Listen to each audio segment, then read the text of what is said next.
Imagine you walk up to a nightclub. The bouncer stops you and says, to get in, you pay $50. Once you're inside, we blindfold you, spin you around, and your job is to throw free drinks into the dark, hoping a woman catches one and doesn't laugh. Inside, there are 100 men, there are 5 women, and the VIPs, the top 1% of guys, are already at the table with the girls, drinking for free. If a club worked like this in real life, would you walk in? No. You'd call it a scam. You'd call it a trap for people who don't understand basic odds. And yet, you do this every night on your phone. You swipe, you pay, you wait.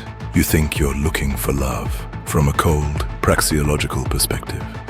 You are playing into a system designed to drain your time, your hope, and your self-respect. This is not just a dating app. This is a digital slaughterhouse for your self-esteem. And today, we're going to expose the code behind your loneliness. Let's start with a brutal business fact. Tinder, Bumble, Hinge are not romantic platforms. They are corporations. Their goal is not to find you a wife. Their goal is to maximize user lifetime value. Think for a second. If you match with a great girl, fall in love, and delete the app, they lose. Your subscription money, your ad impressions, your time inside their system. Your happy ending is bad business. So what is their ideal scenario? You are just lonely enough to keep swiping, just frustrated enough to think you need an upgrade, and just hopeful enough not to uninstall. In psychology, there is a concept called variable reward schedule. If you pull the lever and never win, you leave. If you win every time, you get bored. But if you win sometimes, randomly, unpredictably, your brain gets hooked. It chases the next hit. That's how slot machines work. That's how social media works. And that's exactly how dating apps are wired. Every time you get a match, that's not fate or romance. That's the system paying out a few cents to keep you at the table. You think you're a player in the dating market. From the app's perspective, you are the lab rat pressing the lever. Here's where it gets uncomfortable. In our last episode, we talked about the nice guy syndrome. Being a nice guy to a human already doesn't work. Being a nice guy to an algorithm is pure fantasy. The algorithm doesn't care that you're kind. It doesn't care that you are loyal, sensitive, or exhausted. It cares about one word: retention. The longer you stay trapped, the more valuable you are. Not as a man, as a data point. Now let's talk about the part that hurts the most, the numbers. We already talked about the male loneliness epidemic in episode 2. Here is one of its engines. Economists use something called the Gini coefficient to measure inequality in a country. 0 means perfect equality. 1 means one person has everything and everyone else gets nothing. Most countries sit somewhere in the middle. Even the most unequal economies in the world rarely get close to 1. Now imagine you take all the likes on Tinder and treat them like money. Who gets how much? When researchers approximate the Gini coefficient for likes on dating apps, the inequality is worse than in about 95% of world economies. That means the attention market on Tinder is more unequal than the income distribution in some of the harshest real-world systems. The top 10 to 20% of men soak up the vast majority of all attention, matches, and dates. They are the attention millionaires. If you're in the bottom 80%, which statistically is most men watching this, you are fighting for crumbs under the table. Now flip the screen. Women on these apps are flooded with validation. An average girl opens her phone and sees hundreds of likes and messages. When you have 500 options, your idea of what is average shifts. The algorithm keeps showing her the most liked men at the top of the deck. So her brain quietly rewrites the standard.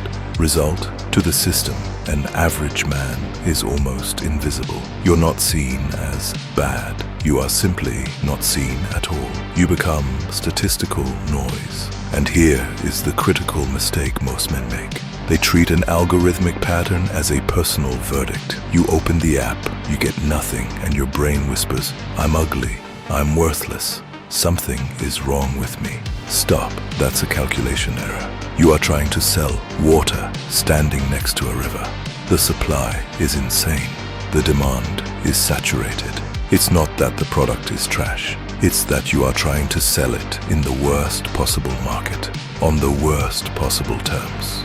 But it's free to swipe, you say.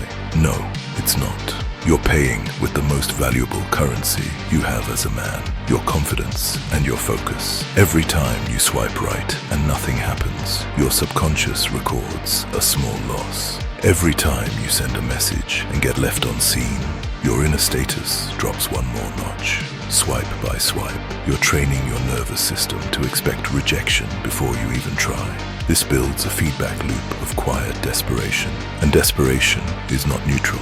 It leaks into your body language, your voice, the way you move in the real world.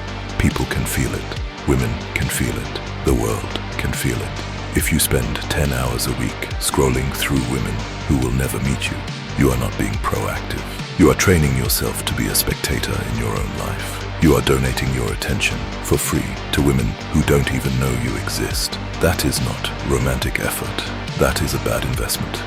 From a praxeological point of view, a rational man acts to reduce uneasiness. But these apps do the opposite. They create uneasiness, amplify it, then sell you boost, gold and premium as the cure to the very sickness they kept feeding.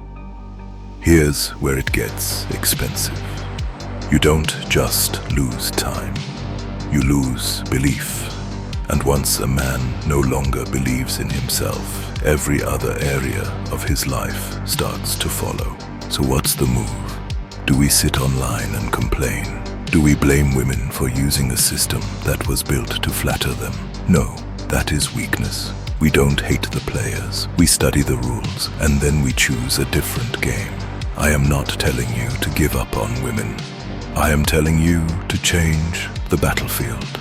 Because in the real world, the Gini coefficient is lower. In the real world, your voice, your eye contact, your presence, your humor, your energy in a room actually matter. On Tinder, you are a two-dimensional picture stacked in a deck with thousands of others. In reality, you can become a three-dimensional force. So let's rename what you think is quitting. Deleting these apps is not running away. It is a strategic reallocation of resources. Take those 10 hours of weekly swiping and move them into your body, training, stretching, learning how to move with strength, your money, building skills that the market actually pays for, your mind, reading, thinking, learning boundaries and standards. Build your SMV, sexual market value, offline. Become the man who doesn't chase attention, but naturally commands it.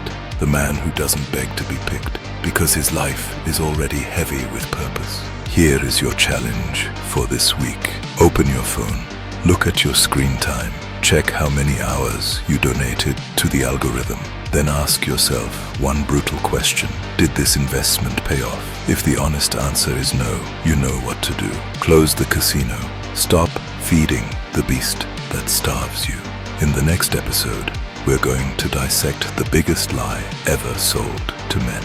Just be yourself. We'll break down why that sentence keeps you broke, lonely, and confused, and what you should aim for instead if you want respect, options, and peace. This is not random motivation.